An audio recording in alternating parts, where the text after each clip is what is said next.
Bir daha salam dəyərli izləyicilər. Qaldığımız yerdən davam edirik. Asimov və Sofiya mətni ilə bağlıdır növbəti suallarımız. Mətni yəqin ki, oxuyubsuz, tanışsınız. Mən birbaşa suallardan başlayıram. Mətnin məzmununa əsasən hansı fikri söyləmək olar?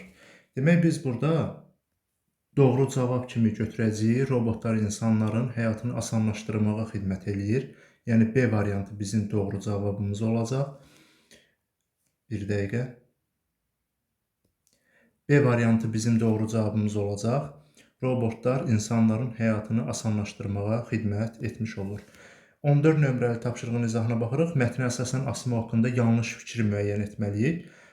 Demək, insana bənzər robotdur, bəli, doğrudur. Yer qaçır, pilləkən çıxa bilir. Bunu mətndən oxuduqda görə bilərik. Səs və üz tanıma funksiyası da var. Amma sosial zəkaya malikdir. Xeyr, bu Asimova aid xüsusiyyət deyil. Ona görə doğru cavab olacaq C variantı. Daha sonra 15 nömrəli tapşırığa baxırıq. Sofiya robotu haqqında hansı fikir yanlışdır?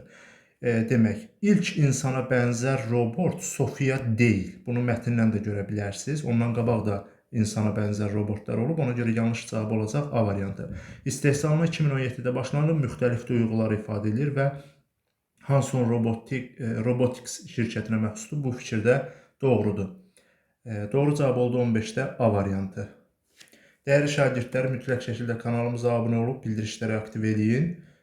İzahlar davam edir. Riyaziyyat suallarının izahını da müəllimə paylaşacaq sizinlə. Hal-hazırda çəkilişdədir. İndi çəkiliş eləsin. Dərhal göndərəcək və biz də YouTube kanalına yükləyəcəyik. Hansı bənddə səbəb-nəticə əlaqəsi pozulubdur? Demək, pozulub hansında? Təbii ki, Asimov təqdim edildi. Sofiyaya maraq azaldı. Xeyr, Sofiyaya maraq azalmadı. Yəni, Asimov təqdim edilsə də Sofiyaya maraq azalmamışdır. Yəni, doğru cavab olacaq C variantı. Bizdən əlaqənin pozulmasını deyir. Ona görə də C variantı bizim doğru cavabımızdır. 17 nömrəli tapşırığın izahına baxırıq. Sofiya robotunun istehsalı nəticəsində hansı hadisələr baş verdi? Demək, ilk insana bənzər robot, xeyr, o deyildi. İlk dəfə fiziki məhdudiyyətli insanlara dost icad edildi, xeyr, ondan qabaq olan robotda idi bu funksiya. Və Hanson Robotics rəqabətdə önə keçdi. Bəli, Sofiya kifayət qədər digər robotdan daha öndə idi. Yəni, 3-ü götürəcəyik. Daha sonra Səudiyyə Ərəbistanın fərqli vətəndaşlığı, bəli, vətəndaşlıq da almışdı Sofiya. Ona görə də doğru cavabımız olacaq C variantı 17-ci sualın doğru cavabıdır. 18. Bir daha deyirəm, dəyərli şagirdlər, ola bilər ki, bu suallar sizdə fərqli, yəni sualların kitabçaları fərqli olduğu üçün, fərqli variantlarda olduğu üçün sualların yerləri dəyişik ola bilər. Hətta variantların yerləri də dəyişik ola bilər. Əsas məsələ məzmuna fikir verin. Yəni, görün, hansı variantı seçirik, hansı cümlələri, hansı sözləri seçirik. Yəni, buna fikir vermək lazımdır. Mətnin məzmununa əsasən yanlış fikir hansıdır? Son dövrlərdə insana bənzər robotlara maraq azalıb. Xeyr, maraq əksinə artıbdır.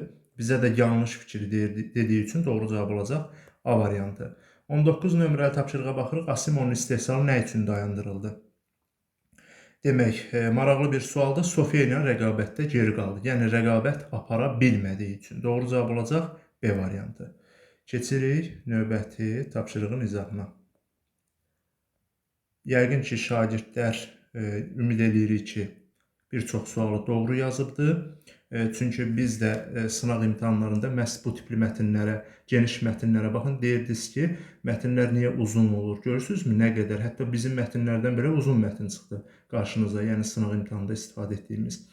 Riyaziyyat sualları ilə də indi tanış olanda görəcəksiniz ki, bizim sınaqlarda istifadə etdiyimiz sualların tipindədir suallar. Yəqin ki, mənim fikrimlə şagirdlər razıdır.